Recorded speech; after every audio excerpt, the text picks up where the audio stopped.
श्री स्वामी समर्थ स्वामी भक्तांनो, तुमचा आजचा दिवस आनंदाचा जावो. तुमच्या प्रत्येक कामात तुम्हाला यश मिळो ही स्वामी चरणी प्रार्थना. मी तुम्हाला आज एका ताईचा अनुभव सांगणार आहे. पण त्या अगोदर तुम्ही जर आपल्या चॅनेलला सबस्क्राइब केलं नसेल तर सबस्क्राइब करून घ्या, जेणेकरून मी टाकलेले नवनवीन व्हिडिओ तुमच्यापर्यंत लवकरात लवकर पोहोचतील. चला तर मग सुरुवात करूया. आजचा अनुभव आहे एका ताईचा, तर ऐकूया त्यांच्याच शब्दात. माझ्या लग्नाला 4-5 वर्ष पूर्ण झाली होती. मला 2 मुले होते, एक मुलगा आणि एक मुलगी. आमचा संसार खूप सुखाचा चालला होता. माझे मिस्टर एका चांगल्या कंपनीत जॉबला होते. ते जॉब करायचे व मी घर सांभाळायचे. सासू सासरे गावाकडे होते. गावाकडेही आमची बरीचशी शेती होती. सासू सासरे तेथील शेती घर सांभाळायचे व आम्ही इकडे पुण्याला असायचो. मी, माझे मिस्टर आणि आमची 2 मुली. आमचा संसार खूप सुखाचा चालला होता. मला असं नेहमी वाटायचं की माझ्यावर माझ्या मिस्टरांचं खूप प्रेम आहे आणि नेहमी ते तसे दाखवायचे. मी स्वतःला खूप नशीबवान समजत होते. ते मला नेहमी म्हणायचे की मी तुझ्याशिवाय नाही जगू शकत आणि मी तुला सोडून दुसऱ्या कोणाचाही विचार नाही करू शकत. मी स्वतःला खूप नशीबवान समजत होते. माझ्या नवऱ्यावर पूर्ण विश्वास होता की ते मला कधीही धोका नाही देणार. एके दिवशी रविवार होता. माझ्या मिस्टरांना सुट्टी आहे म्हणून मी खूप खुश होती. आदल्या दिवशीच मी रविवारचे पूर्ण नियोजन बनवले होते. बरेच दिवस आम्ही बाहेर कुठेही गेलेले नव्हतो, म्हणून मी ठरवलं होतं की रविवारी आपण बाहेर जायचं आणि फुल डे मस्त एन्जॉय करायचा. शनिवारी संध्याकाळी मिस्टर घरी आल्यानंतर त्यांना तसं मी सांगितलं, पण ते मला म्हणाले कामाचा खूप लोड आला आहे, त्यामुळे रविवारी सुद्धा ऑफिसला बोलवलं आहे आणि मला जावंच लागणार. मग मी आतून निराश झाले, पण कामासमोर काय चालणार, म्हणून मी गप्प बसले. आणि मलाही वाटलं खरंच कामाचा खूप लोड आला असेल, त्यामुळे ह्यांना सुट्टी दिवशीही खूप मेहनत करावी लागते असा मला आतून अभिमान वाटू लागला.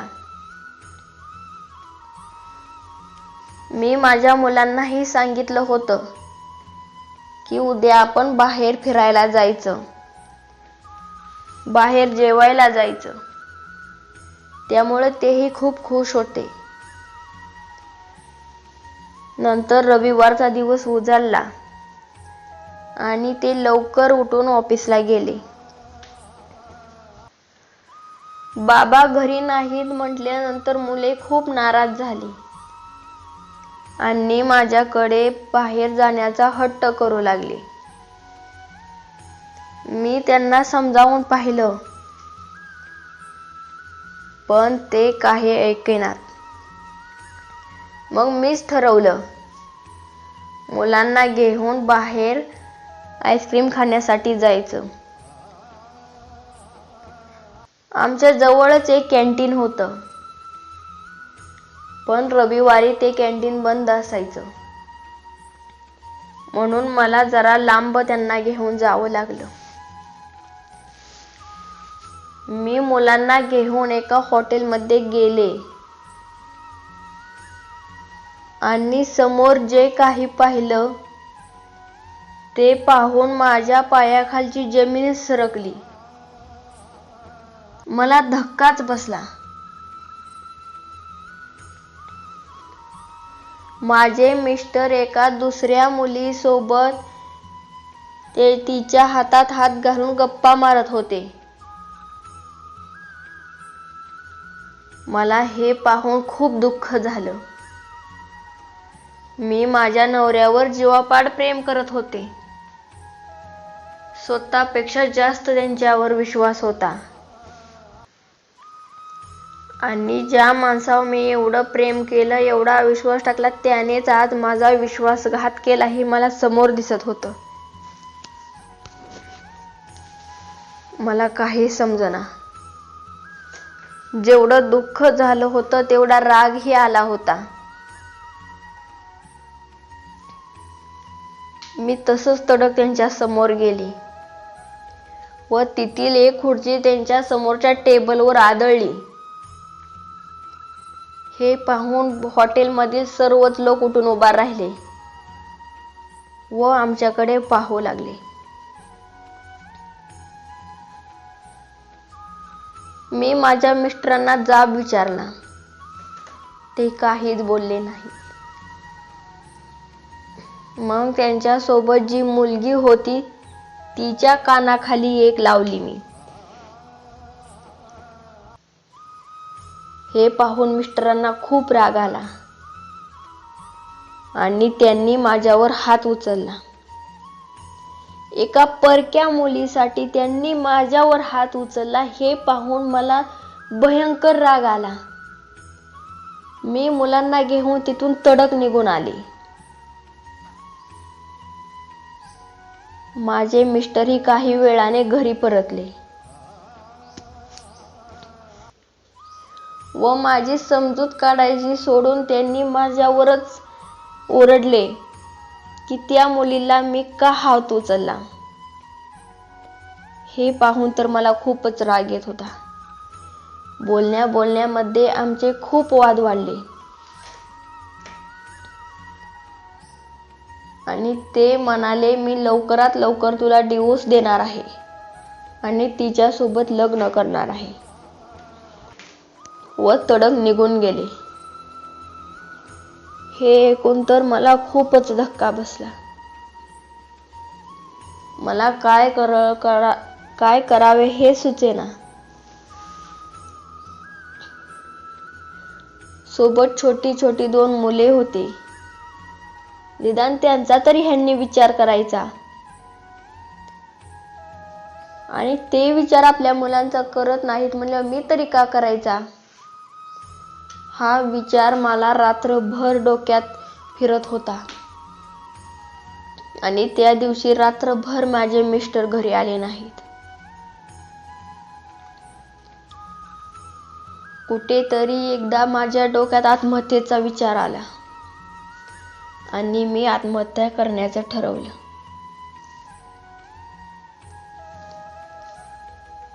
घरापासून काही अंतरावर एक विहीर होती. तिथे आत्महत्या करण्याचं मी ठरवलं.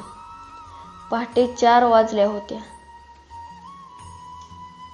मी तडक घरातून बाहेर निघाली आणि मी जाऊन विहिरीत उडी मारणार तोच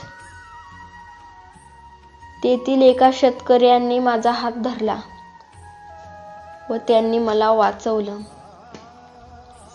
कदाचित ते शेतीच्या काही कामासाठी आले असतील.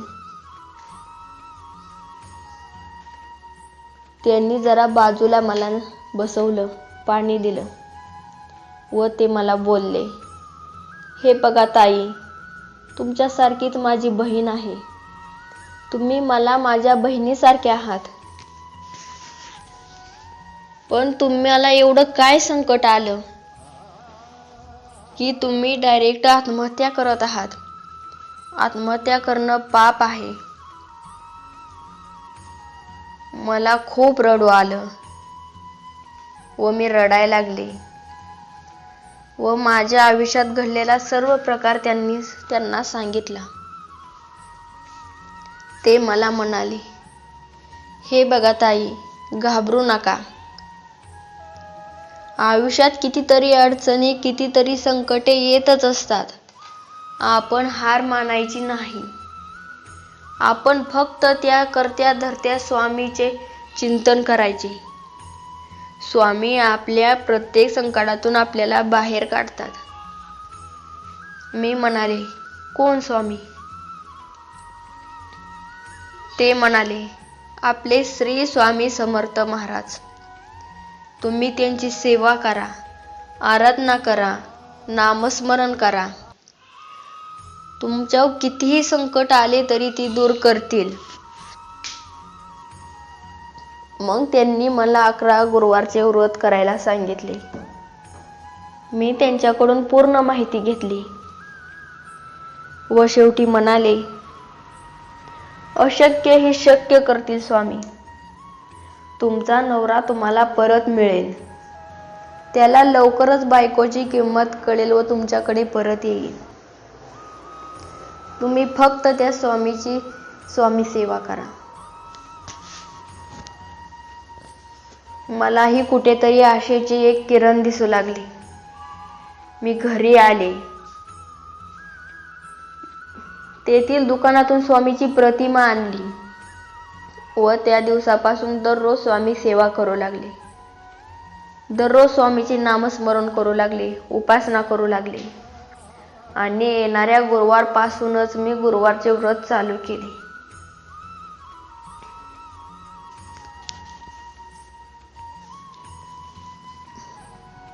माझे मिस्टर घरी यायचे. त्यांनी मला डिवोर्स पेपर आणून दिला व दररोज येऊन विचारायचे त्यावर सही का केली नाही म्हणून. मी त्यांना उत्तरच देत नव्हते. मी फक्त खऱ्या मनाने स्वामी सेवा करायचे आणि दररोज स्वामी समोर निवेदन मांडायचे की माझे पती मला परत मिळव दे. माझ्या पतीला खरा मार्ग दाखव. आता माझी फक्त आशा तुझ्यावरच आहे स्वामी राया. तूच मला ह्या संकटातून बाहेर काढ. मी अजन्म तुझी स्वामी सेवा करेन. दररोज स्वामी समोर प्रार्थना करायचे आणि घडलेही तसेच. स्वामींनी माझी हाक ऐकली. एके दिवशी माझे मिस्टर यांच्या मित्रासोबत एका रेस्टॉरंटमध्ये गेले आणि जी मुलीसोबत त्यांनी संबंध ठेवले होते ती मुलगी एका परपुरुषाबरोबर त्यांना दिसली आणि तिचे सत्य त्यांना समजले.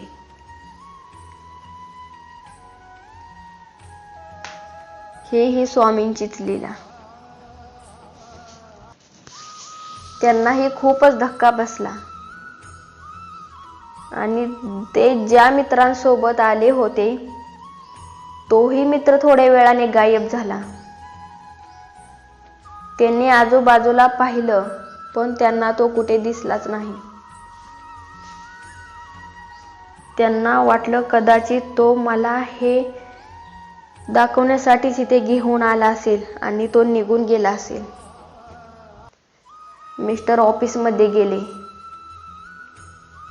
आणि त्या मित्राजवळ गेले ज्यासोबत ते हॉटेलला गेले होते, रेस्टॉरंटमध्ये गेले होते. त्याला विचारलं. त्यांनी त्यांना सांगितलं मित्राला की तुझ्यामुळे आज माझे डोळे उघडले. तू जर मला त्या रेस्टॉरंटमध्ये घेऊन गेला नसता तर मी खूप मोठा अपराध केला असता. मी त्या फ्लॉट मुलीवर विश्वास ठेवून माझ्या बायकोला डिवोर्स दिला असता. मला तुझ्यामुळे त्या मुलीचा खरा चेहरा समजला. तो मित्र म्हणाला, अरे काय बोलतोस हे? मी कधी तुला घेऊन गेलो? मुळात मी आत्ताच तुला सकाळपासून भेटतोय. हे ऐकून मिस्टरांना तर धक्काच बसला. ते घरी आले. घरी येऊन त्यांनी माझी माफी मागितली. ते खूप रडले. मला खूप विनवण्या करू लागले. सारखी सारखी माझी माफी मागू लागले. मलाही त्यांच्यावर खूप दया आली व मी त्यांना मोठ्या मनाने माफ केले. आणि त्यांनी मला स्वामी समोर वचन दिले की मी आजपासून तुला कधीही धोका देणार नाही. आणि त्या मित्रासोबत घडलेला सर्व प्रकार सांगितला मला.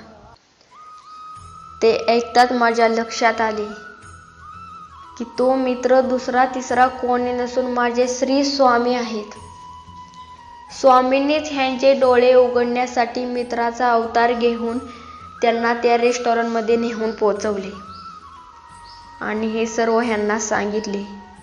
माझ्या मिस्टरांचाही विश्वास बसला आणि त्या दिवसापासून तेही माझ्यासोबत स्वामी सेवा करू लागले. 11 गुरुवार पूर्ण व्हायच्या आतच माझे पती मला परत मिळाले. हे सर्व स्वामीचीच कृपा. म्हणतात ना, अशक्य ही शक्य करतील स्वामी. खरंच स्वामीचा महिमा अगाध आहे. आज माझा खूप सुखाचा संसार चालू आहे आणि हे सर्व फक्त स्वामीमुळे शक्य झालं आहे. म्हणतात ना, अशक्य ही शक्य करतील स्वामी.